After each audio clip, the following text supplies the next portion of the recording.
Today we're talking about measuring ingredients for recipes. It's really important to measure ingredients properly because if you put in too much of an ingredient or too little of an ingredient, you can mess up a recipe. So, helper, show us the measuring cups for the wet ingredients. Do you remember what this one is? No. 1 cup. You can also measure a 1/4 cup, 1/3 of a cup, 1/2 of a cup, 2/3 of a cup, 3/4 of a cup in this cup.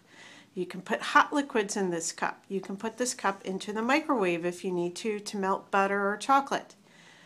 The next one... And coconut oil. And coconut oil.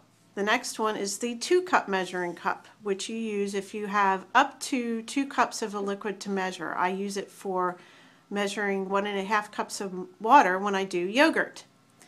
The last cup over here, also Pyrex and heat safe, can be used in the microwave. That one holds up to 4 cups. So you use this when you need to measure large amounts. Of milk and of other things, or if you want to mix up several different liquid ingredients, you can do it within this cup because you have room to mix without splashing.